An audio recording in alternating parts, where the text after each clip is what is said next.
Hey, and welcome to another episode of the Learn to Code with Me podcast. I'm your host, Laurence Bradford. In today's episode, I'm chatting with someone who transitioned from selling beer to becoming a software engineer. All that is coming up after a quick word from one of our partners. Interview Cake is an online resource that helps you prep for interviews so you can land your dream job in tech. To find out more and get 20% off, go to learntocodewith.me/cake. Again, the URL is learntocodewith.me/cake. And we're back. In today's episode, I talk with Caitlyn Greffly. Caitlyn is an associate software engineer at Zipproved, where she works on legal e-discovery software using Angular, .NET, and AWS. I reached out to Caitlyn because her story is awesome. After working in beer sales for 7 years, where she didn't even work in a proper office, by the way, she decided to make the switch into software engineering at the age of 31. And that's exactly what we're talking about today. We're going to be talking about how she made that switch, what tips she put in place to make that switch in just 6 months. She has some awesome strategies, by the way. And what it's like being a junior developer in the midst of coronavirus and the pandemic. Our conversation also touches on what it's like to transition from a coding bootcamp to working at your first real dev job. So if you want to switch from a completely different industry and career, this episode is for you. Enjoy.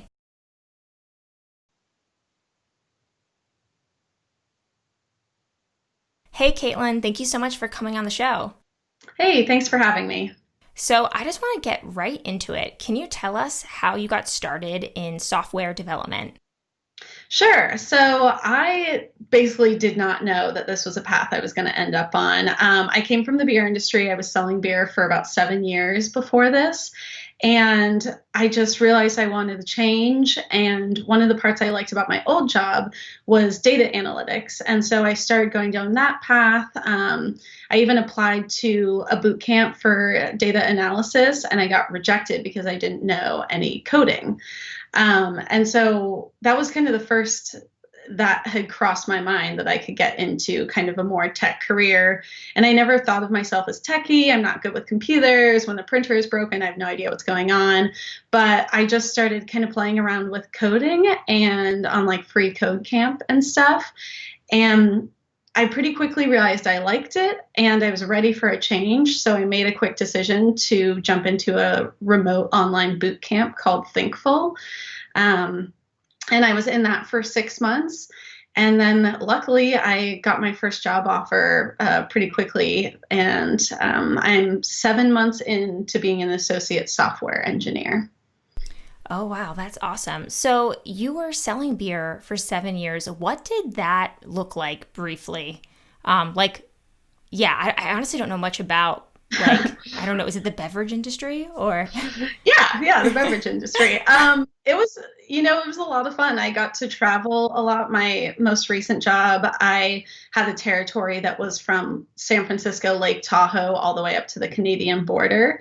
So it was kind of fun. I would wander around. I would go to venues, like I sold beer to the Seahawks and music venues in San Francisco, or just Fred Meyer and stuff. So it was fun, but I got a little burnt out on the travel. I was on the road most weeks. Obviously, there's a lot of drinking involved, and I kind of just was ready to not have that lifestyle anymore and have something more sustainable as I tried to kind of get into the next phase of my life and think about settling down, having a family, etc.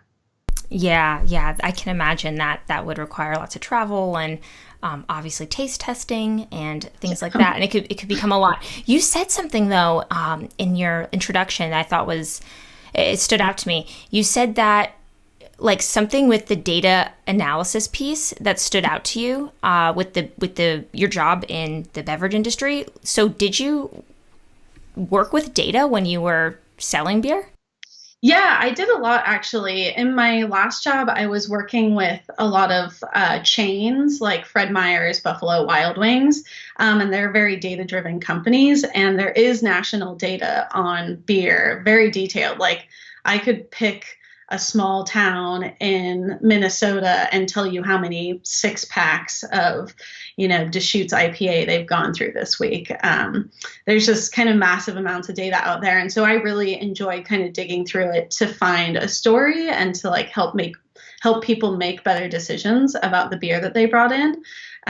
Hopefully that included mine. and it was just kind of my favorite part of the job was digging through that data and then creating presentations for it and making complex stuff more understandable. Awesome. So I have to say this because my cat, I think you can see him behind me. It's like, I love it. We're taking, I mean, if for people watching the video version, because as you know, Caitlyn, I told you this, like, well, obviously we're on video. We're starting to put the episodes on YouTube. We'll maybe leave this in for the YouTube listeners or the YouTube watchers, because it's kind of, and whenever I put myself in a room and he's not in the room, he wants to come in, like it's like an obsession. So he'll scratch at the door. He can open doors. He's gonna open the door and then crawls behind me and he's just sitting. Anyhow, I think he really adds to it. So. Yeah. So we'll, I guess in the video, maybe that'll be in it, but the podcast, the actual audio just version, they'll have no idea maybe that happened. Anyway, back to your story there.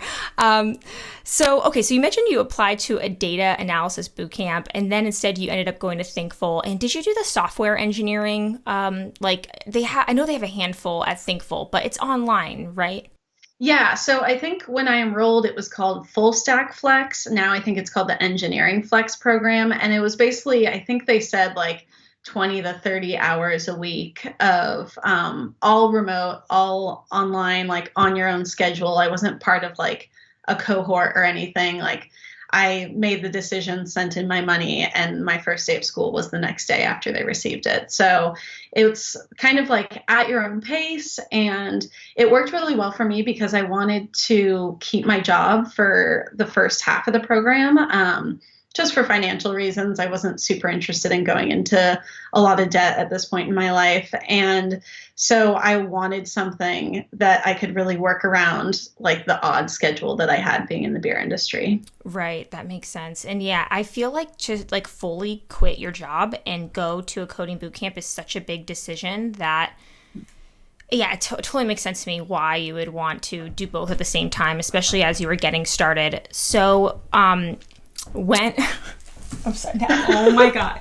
I swear. It's like, oh, okay. Anyhow. I have to, he's probably going to have to lock the door then in a second. When I mute myself again and you're talking, I'll turn around and do that. But as I was saying, it's such a big commitment with going full-time to coding bootcamp. So when you were doing both, how did your schedule look? Because you were working full-time and doing 20, 30 hours a week? That must have been a lot. Yeah, it definitely was a lot. I was lucky because at the time my job was also remote. And so I really found out how efficient I could become at doing my job. So I think I probably, former employer, but I think I probably cut my hours down to about 6 hours a day. I was still able to get everything done. I didn't really take breaks or lunch. And I just zoomed through things as quickly as I could. And then I would try to, most days, I think I did some in the morning and some at night, and then all day Sunday, I always coded all day. And so that usually ended up 20 to 25 hours. And it definitely was exhausting. I really didn't do anything else during that time. I didn't have a social life. I don't think I exercised. Like it was all I was doing was working and learning to code. And then about 3 months through the program, I also wanted to work in the beginning too, because I felt like I was taking such a risk and making a guess in terms of going to a coding boot camp. Like I'd played around online, but I didn't really know, like, was this a career I would really want to pursue? And so after 3 months into the program, I was like, okay, yes, I really want to go, like, put all of my energy into this. So that was when I quit my job.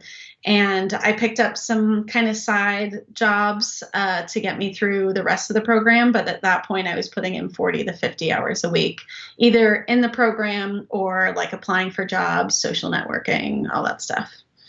And apologies if you said this already, but how long were you in the program for, start to finish? And kind of like secondary question with that, is Thinkful the kind of program where you sort of pay every month, or is it like a set duration and like, 6 months and that's it? I don't know if that question makes sense. Yeah, it totally does. So I did it for 6 months. I actually didn't even quite finish my boot camp because I got hired right at the end. But it is intended to be a 6 month program. If you go over that time, you can either keep going on your own, but you won't have the support of like your mentor and some of the technical support that I found I absolutely needed. But you could keep going for free, or you could continue to pay a monthly rate, 1,000 or something a month, to continue having that support. I decided to just pay all up front, so I didn't have to kind of worry about the money as I was going, and it was just already gone. So, but I think they also have a refund program. Like if you cancel or finish early, you do get some money back. Gotcha. So that's really awesome that you got a job before you even finished the program. When did you start applying for positions? Yeah, I feel really lucky that I got a job when I did, because I know people who are super talented who just haven't had that kind of luck. And the first job that I interviewed for, I didn't really, it was kind of an accident. I was at a conference. They have them nationally. It's called the ACT W, Advancing the Careers of Technical Women. Highly recommend to anyone out there, because it was such a great conference. They helped me with my resume. There was mock technical interviews. There was just great speakers that felt like they were there to like personally help me succeed in my career. And I met someone there who had a job opening, and he was like, you know what, like, I love talking to you. I'm going to send you the technical interview. And I was maybe 3 months into my time in the boot camp, and I was kind of terrified, but I was like, you know what? Never say no to an opportunity. You never know. And so I took the technical interview and I totally bombed it. It was awful. But that was kind of the start into when I was like, okay, like even if the worst thing happens where you feel like, I feel like I knew almost none of the answers to any of the questions that were on there. Again, I was only halfway through my boot camp. And I was like, even if that happens, like I survived, I'm fine, like never going to see that guy again, maybe. So that made me feel more confident, weirdly enough, to kind of start putting more feelers out and applying for jobs. I think I really ramped up towards like the 4th or 5th month of my time. Got it. Yeah, I feel like it's almost like when you go through that early experience, and as you said, you didn't really know what you were doing. It's like that's almost like the low point. Like it's only up from here, right? Yeah. You're like, all right, well, got that out of the way. Now Yeah.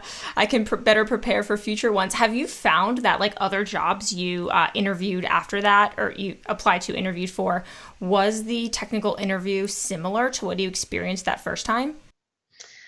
No, that first one was a timed online technical. And so it was like 45 minutes, and there were like 6 kind of short, more like algorithm based questions that I just didn't know. And then the other technical interview I had was like a couple hours in person, and I did some live coding with someone kind of standing right over my shoulder and watching. And if I got really stuck, he could kind of nudge me. And then there was also, it sounds scary, but it was a whiteboard in which we were doing like app design, not like we weren't writing actual code on the board. It was more like, how would we design the front to back end of this app?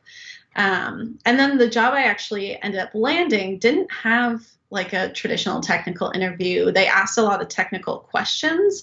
And during the final interview, they pulled up my code from my portfolio projects and asked me specific questions about the code in there. They asked me a lot of like kind of vocabulary or understanding questions. But I was really grateful that there wasn't like an actual technical interview, because I think those can be so scary, especially as a junior, and just the idea of having to like memorize something, when I think so many developers, regardless of level, don't have everything memorized, even things they've done multiple times before. They're always Googling. So yeah, those interviews where you can just kind of see what it would be like to work with someone and what their understanding is of the code, I thought I like those more. Yeah, for sure. Much less pressure, I think. So the company that you work at now, and you said it wasn't like the whiteboarding, sort of interview. Is it a smaller company? There is about 150 people there, and about 60 of those are engineers, I believe. So, yeah, it's fairly small. Yeah, not that small though, because I feel like Yeah. I was going to say that I feel like at like small startups that are, growing quickly, maybe a bit like their processes and operations aren't as in place yet. I feel like it's quite common to not have as structured of like a interview process. But actually, that's bigger than I sort of thought you were going to say. But yeah, that's really awesome that that worked out for you. And I think you said this in the beginning, but how long have you been working there now? About 7 months. Yeah. And I think one of the reasons that they do the interview this way is there's just a lot of focus on like being inclusive. And I think they see this as a more inclusive interview, which I agree. Yeah, for sure. So you applied to this job. You weren't finished with the boot camp yet. I'm kind of jumping around here, but before you decided to go to Thinkful, how long were you coding for or teaching yourself for? Like not. I made this decision like way too fast based on like a very small amount of information, and I'm really surprised that no one stopped me before I threw like $9,000 out the window. But I want to say like a week, maybe two, Wow. like Okay. not Wow. at all. I was going off like a gut feeling, and I was also just kind of feeling like done with my current job at the time. And I'm kind of an impatient person, so I was just ready to go for it. Just went for it. Yeah. Wow. Yeah. That's quite quick. Actually, I'm trying to think if I've had other folks on the show who have had such a fast turnaround time. I'm not certain, but basically you landed your first job then after only learning for like 5 months. Yeah, 6 months. Yeah. Yeah, which is awesome. Like that's as far as like people I talk to, that's a very fast turnaround time, but it sounds like you were doing it 20, 30 hours a week. And then you did eventually quit your full-time job and you were doing like Thinkful full-time essentially. Yeah. Yeah. Okay, cool. That's awesome. And when you started applying for your first job, I'm asking all these questions, these really detailed ones, because I know listeners who are just starting out, they have all of these like questions, like the specifics of everything. When you were applying to this job, maybe like 5 months in or whatever, what was the turnaround time? So like from like application to job offer. Yeah, I think my now boss actually kind of like sent me, I think, our original communication recently and was like, oh, like our first time talking. And it was very sweet. And I think it was in like late August, and I got hired in late September, and started in mid-October. So yeah, it was about 6 weeks maybe from my first application to actually getting the offer. Nice. And before working in the beer industry, did you have any other like employment, or did you have any other work experience doing anything else, or was that kind of it really? That was most of it. I got my undergrad degree in psychology and intended to kind of work with families and children. So throughout high school and college and the year after college, I did a lot of work with kids in classrooms and being a nanny and stuff like that. And that actually kind of ended up coming full circle as I was finishing up the boot camp. One of the part-time jobs I got to get me through was working at Coding with Kids, which is just like kind of a part-time summer camp that teaches kids to code using, I was working with a program called Scratch. So yeah, that kind of came full circle, and I got to put all the things I've learned together. But the beer industry is the majority of my experience. Gotcha. Okay. And you just answered my other question. I was going to ask about if you went to college before, if you had a bachelor's degree, what it was in. When you were applying to these positions and you had this experience that was, the beer industry, psychology, did you do anything in particular to position yourself like in a way that would stand out, even though you didn't have a traditional computer science degree? I feel like I did a lot of research to see which companies had hired people from less traditional backgrounds. I felt like it might be easier to position myself for a job at one of those places than convince a more traditional company that they should take a chance on me. So I did a lot of LinkedIn sleuthing, which was familiar to me from my sales background, just kind of looking up people. And I'd reach out to some folks who had gone through less traditional routes and kind of see how their experience was. And yeah, I think those were the companies that became some of my targets and that I would really watch for jobs. And I wanted to be in a place that was accepting of junior developers and kind of excited to help them grow in the community. Because I've heard of juniors having really bad experiences where they get in and yeah, maybe they're the only one without a CS degree. And so there's prejudice against them, or they're just not well supported. So I think I'm glad that I decided to look more specifically at companies that did take bootcamp grads. Now that I'm on the other side, I really just want to help all employers see that there's such value in people coming from less traditional educational backgrounds. And it's a great way to increase diversity too. Oh, yeah, for sure. And I loved that tip you just shared a bit ago. I've never heard anyone share that before, and it never even occurred to me, but that's really smart. Like looking at companies using LinkedIn to see people with non-traditional backgrounds and like what companies they work at, because you're totally right. Mm-hmm. There's some, I feel like it's becoming less common, but I know there's also companies that will literally require, I think, a CS degree mm-hmm. for people, engineers. But I do think just as time goes on and education is changing, it's becoming less rigid, but that's a great tip. So did you like compile a spreadsheet, or how'd you organize this information of like, okay, these are the companies that seem like they're more open-minded as far as previous experience goes? Oh yeah, I love spreadsheets. So I had a lot of extensive information on there. I would list like the company. Usually I would only put companies down that I thought might have a chance of hiring someone from a boot camp for whatever reason I thought that. I looked up like their Glassdoor ratings, which I know sometimes taken with a grain of salt, but I still looked them up. And just all kinds of things like benefits, size of the company, if they were remote. I didn't really want to be remote at first, which is ironic now because pretty much everyone's remote. And yeah, I just kind of tracked also my contact with them through there. So I would track who I reached out to when I followed up. Again, probably coming from my sales days, this experience of just kind of keeping track of contacts and stuff. But you didn't use like a proper CRM or anything? No. Have like, I don't know, Salesforce, like tracking the leads in the funnel and all of that, right? Not that fancy. Yeah, no, that's great though. And again, I love that tip. I feel like people like should, if they're applying for full-time jobs, they should definitely think about that, because yeah, that's a good one. Like evidence from past hires that they have. But speaking a bit about like your sales experience and spreadsheets and tracking things, in what way do you think your experience with sales / the beer industry / heck, even nannying and your undergrad in psychology, does it help you, or how do those things help you today in your job? I think they helped me a lot when I was job searching, for sure. And just in terms of like when I think of building my career in general, because I am more of an extrovert, I like going to networking events.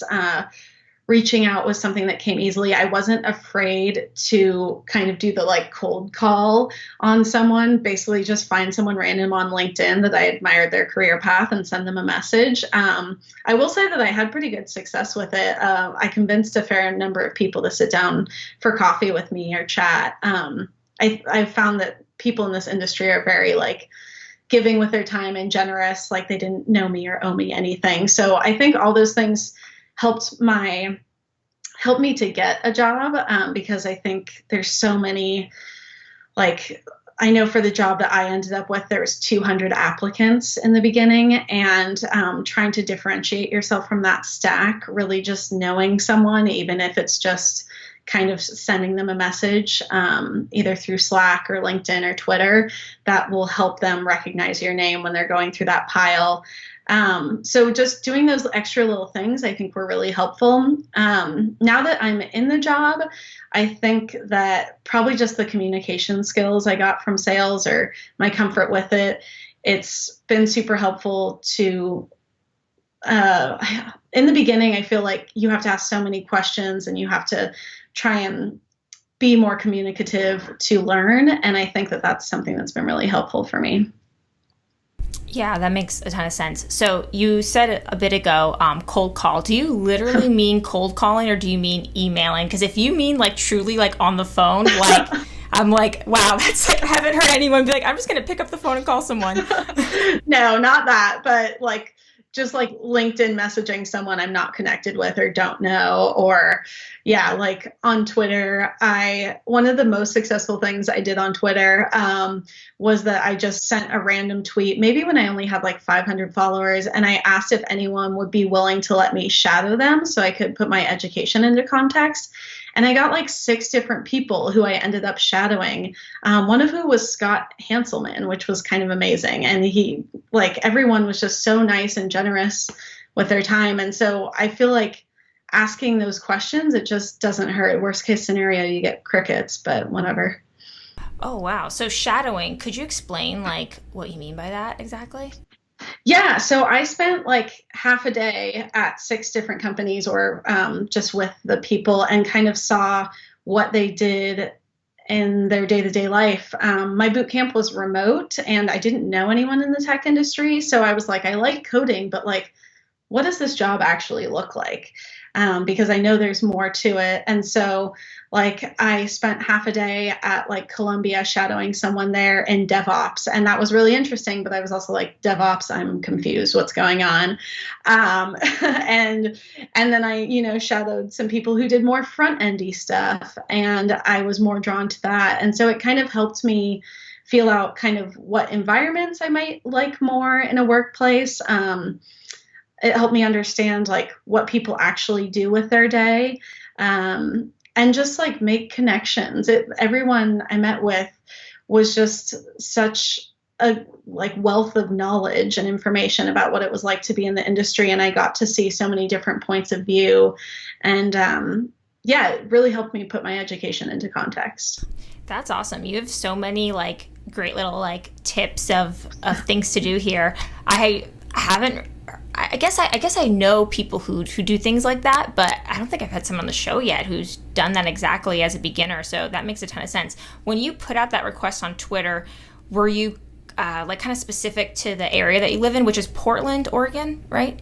Yeah. I asked if anyone in Portland would be willing to have me shadow them in person. And yeah, like I said, I had such a great experience with it, and everyone I shadowed said something like, I don't know why more people don't do this. This is a great idea. So actually before COVID, I had start a program to help connect people who wanted to shadow with people who would be willing to be shadowed.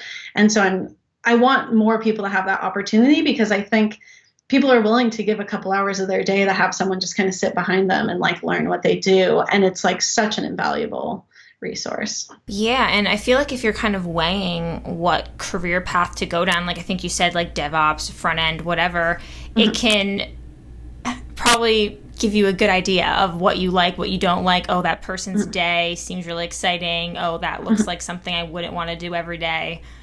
Yeah, that's like, I mean, it's like real life absorbing what's going on, because you can research a bunch of stuff online. You can watch YouTube videos, which I love YouTube. I watch YouTube like videos for anything, like so many things. I just like go on YouTube, look it up, but it doesn't really like replace being there in person behind someone watching. Yeah. Did you go to meetings with them and stuff?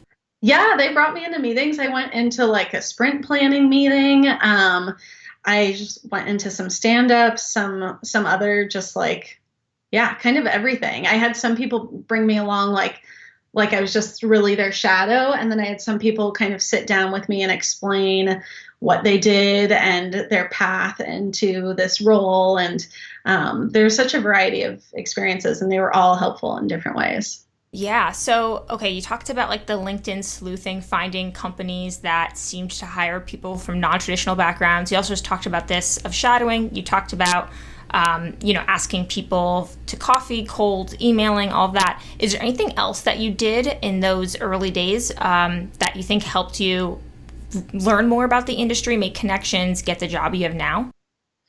I think I mentioned Twitter, but I think that was more helpful of a resource than I could have ever imagined. I was not on Twitter before I started my boot camp.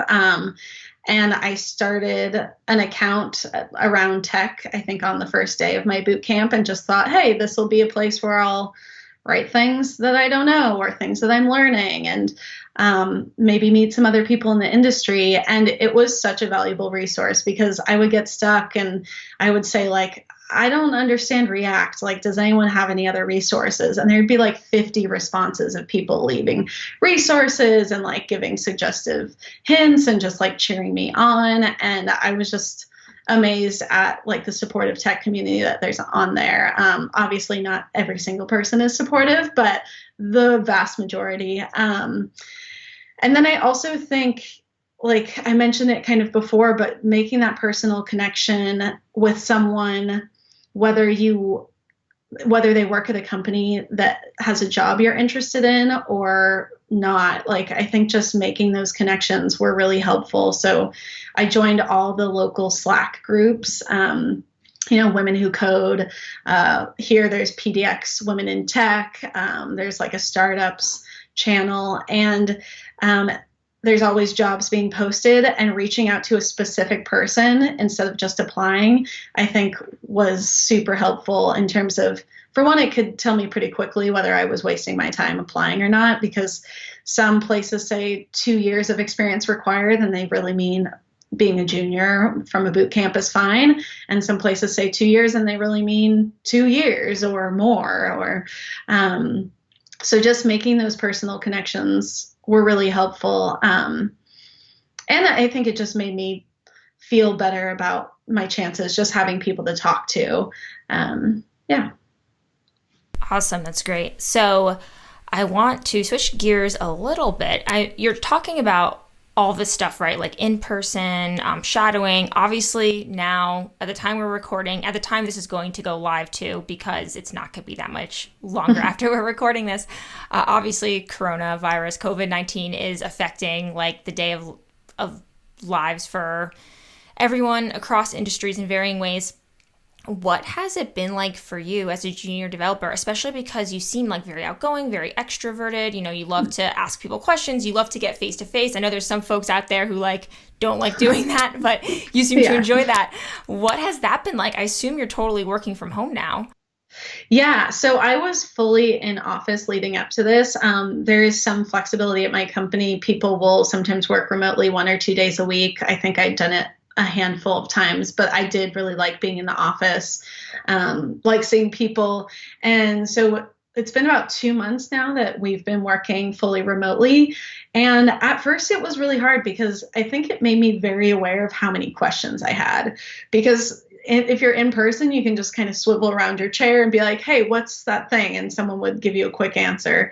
But I had to like type them all out, and it made me feel like, oh my gosh, I have so many questions. And then I think I felt sometimes like in the beginning, I felt like I was lacking some of the motivation or energy I had in the office. I think because I am an extrovert, and I get a lot of energy from other people. And it was hard to adjust. And I was feeling defeated a lot more often. I think one of the things that really helped me switch into a better mindset was I wrote an article on dev that was like kind of just super honest. And I was nervous to post it because I was just saying, like, I don't feel like I'm doing as good a job as I was in the office. Like I feel like maybe my career is not going to be able to grow at the same pace I felt like confident about when I was in person.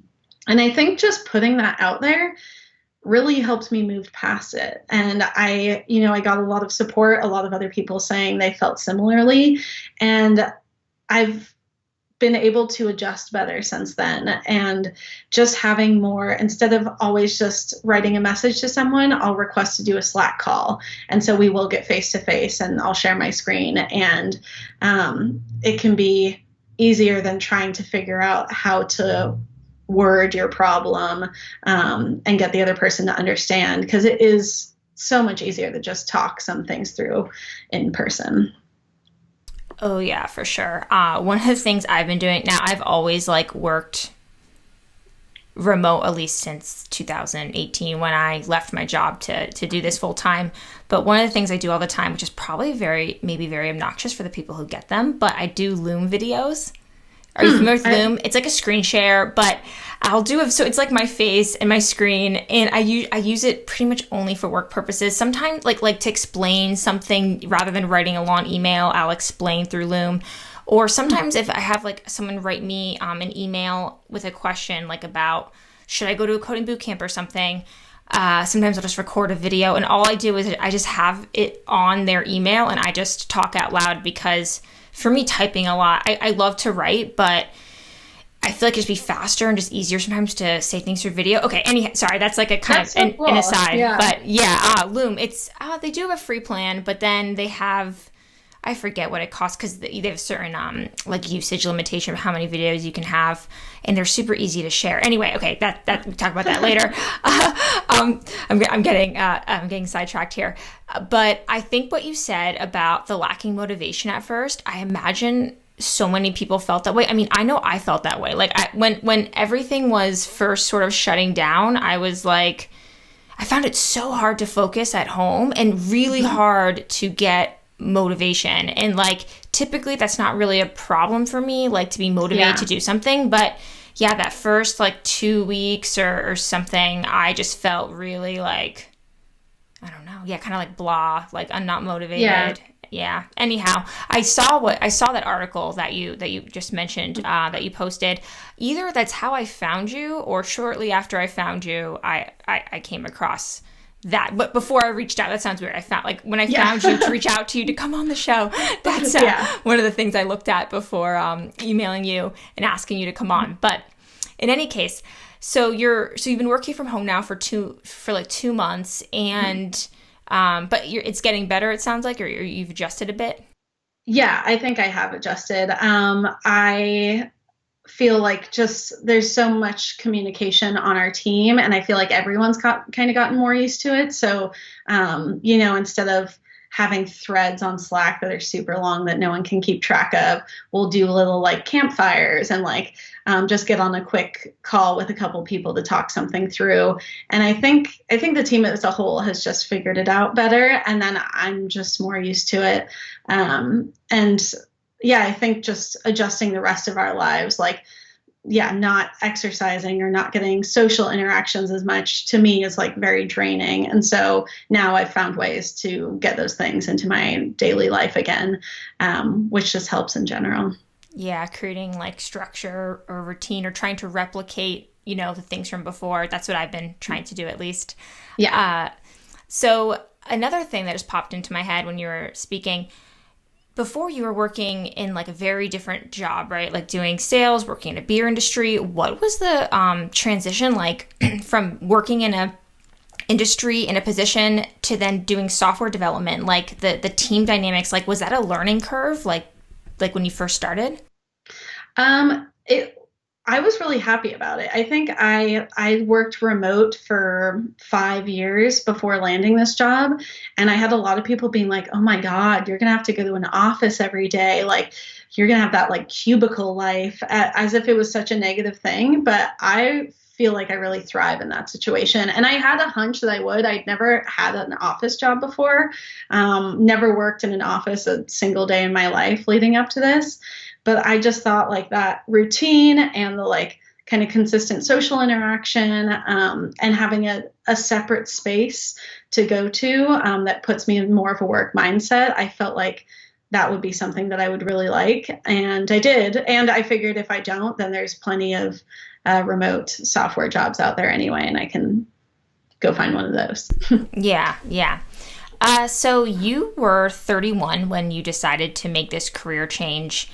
And to me, that doesn't feel late, but I know a lot of people listening to this, a lot of people that may be watching this video on YouTube, they may feel like once they're in their 30s, or heck, even like after college, that it's too late for them to switch into tech. What do you think about that?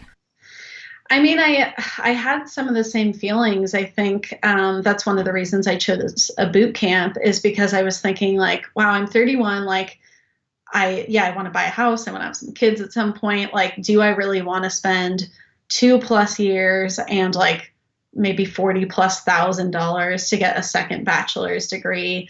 It didn't really feel like it lined up with other goals I had. And then thinking about the idea of just not switching careers, it's like, yeah, it's later than maybe I would have liked, but I still have 30+ years of working ahead of me. Like, I'm not going to do what I'm doing for another 30+ years. I don't even want to do it for another 1 year. So it just didn't really feel like an option to not change. And I think it's so much more common in our age group than it is like maybe our parents to change careers. And I think tech has made it accessible to do that with boot camps. There's some people maybe who have had a harder time trying to transition, but I think boot camps exist for a reason. It's because you can learn valuable skills there and that employers will hire you for. And so just the return on investment seemed like it was so good. I'd spend 6 months and $9,000 and I could have a whole new life kind of. And so I kept my focus on like the bigger picture. And I think I always tried to play up during my interviews and chatting with people that I think my experience having another career and being a little older would be to my advantage in a new job. So. Yeah, I really like that. And I really like that you said that you still have like 30+ years of your career in front of you, which anyone transitioning into tech in their 30s, or heck, even like in your 40s, you still have 20 years, I guess, depending on when you want to retire, when you plan to retire. And I think people that are in their 30s now, I know, I guess their typical retirement age is 65, but heck, my dad is older than 65 now. He still works full time. He really likes it. He actually works in tech. But he I've mentioned this, if people like listen to a lot of these interviews, you've heard me talk about this before, but my dad transitioned into tech. Well, I guess he always worked in tech when he was in his 20s and 30s, but not full time. He didn't get his first like full-time tech job until he was like maybe 35.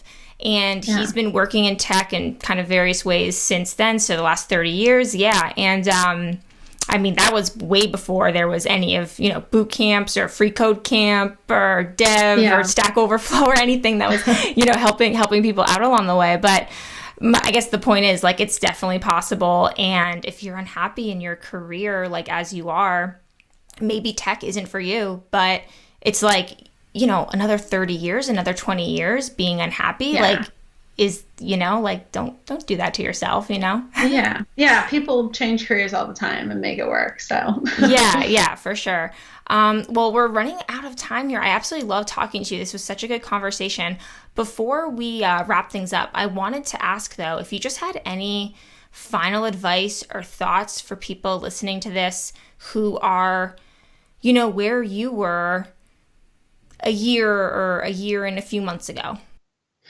Yeah, I think I would say, like, don't try and talk yourself out of it. I think there's so many things that we can say, like, this is a risk, or what if it doesn't work? I think if you are excited and you have the passion for it and you try it out for, probably more than a week, and it's something you're interested in, then like, go for it. And it's going to be a good skill to have. And then just try not to be afraid to put yourself out there, because I think that the people who might have an easier time finding work at the end are like, one of the factors in that is just kind of making those connections and not being afraid to ask what may feel like the scary questions of asking someone to connect with you or give you advice. So, yeah. Awesome. That's a great way to end things here. Where can people find you online, Caitlyn? Mostly on Twitter. I'm at the Kate Code, Kate spelled Cait, like Caitlyn. Awesome. Thank you again for coming on. We'll definitely include that, the links and anything else we talked about here in the show notes. And yeah, thank you again. Yeah, thanks for having me.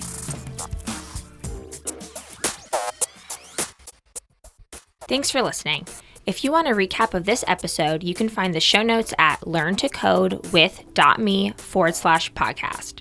From there, you can browse through recent episodes or find old favorites using the search icon in the upper right corner. If you enjoyed this episode, you can subscribe to my show on whichever podcast player you use. For more free tech-related resources, tips, and recommendations, visit my website and blog at learntocodewith.me. Tune in again next week for a new episode of the Learn to Code with Me podcast. See you then.